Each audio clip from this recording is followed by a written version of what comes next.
आणि जितकी उत्सुकता मुंबई महानगरपालिकेतल्या महापौर पदाची ताणली गेली आहे तितकीच उत्सुकता ही कल्याण डोंबिवलीच्या महापौर पदासंदर्भातली सुद्धा आहे।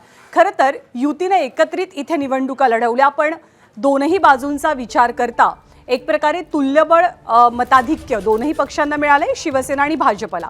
इथे उद्धव ठाकरे किंगमेकर आहेत, कारण उद्धव ठाकरेंकडे असलेले नगरसेवक ज्यांना साथ देतील त्यांच्या पक्षाची संख्या वाढेल आणि अर्थातच महापौर पदावरचा दावा हा अधिक बळकट बनेल। कल्याण डोंबिवलीत ठाकरेंचे 4 नगरसेवक सध्या नॉट रिचेबल झालेत, त्यामुळे मोठी खळबळ उडाली आहे। 122 जागांपैकी महायुतीला 103 जागा मिळाल्यात, त्या 19 जागा विरोधकांकडे आहेत। भाजपचे 50 तर 53 नगरसेवक एकनाथ शिंदेंचे। यामुळे महापौर पदासाठी भाजपला 12 आणि शिवसेनेला 9 जागांची आवश्यकता आहे आणि दोनही पक्षांमध्ये स्वतःचा महापौर करण्यासाठी खेचाखेचीचे राजकारण इतर पक्षांच्या बाबतीत सुरू झाल्याची चर्चा आहे। ठाकरेंचे 11 नगरसेवक किंगमेकरच्या भूमिकेत आहेत आणि यामुळे सावध झालेल्या ठाकरे गटानं पावलं उचलायला सुरुवात केली। आज कोकण विभागीय आयुक्तांकडे गट स्थापनेसाठी जेव्हा ठाकरेंचे नगरसेवक पोहोचले तेव्हा 11 पैकी केवळ 7च नगरसेवक उपस्थित होते। मधुर म्हात्रे, कीर्ती ढोणे आणि अन्य 2 नगरसेवक नॉट रिचेबल असल्याची माहिती मिळते। तर कल्याण डोंबिवलीमधल्या ड्रामेबाजीवरनं कशा पद्धतीनं आरोप प्रत्यारोप सध्या रंगू लागलेले आहेत ते सुद्धा आपण पाहूया।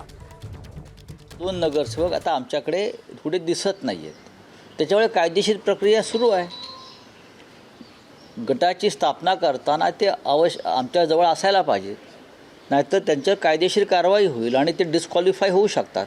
जे 2 नगरसेवक उपस्थित नव्हते ते मधुर म्हात्रे व ॲडव्होकेट कीर्ती ढोणे यांच्या संदर्भात पक्षाने दिलेलं जे काय पत्र आहे ते त्यांच्या घरावर चिटकवलेलं आहे आणि जर ते अनुपस्थित आहे म्हणजे पक्ष आदेश मानत नाही आहे तर त्यांची डिस्क्वालिफिकेशनची प्रक्रिया येणाऱ्या 7-8 दिवसात ही सुरू केली जाईल।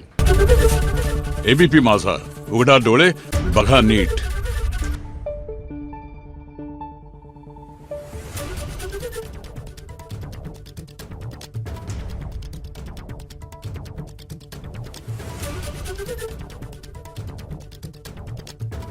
Thank you.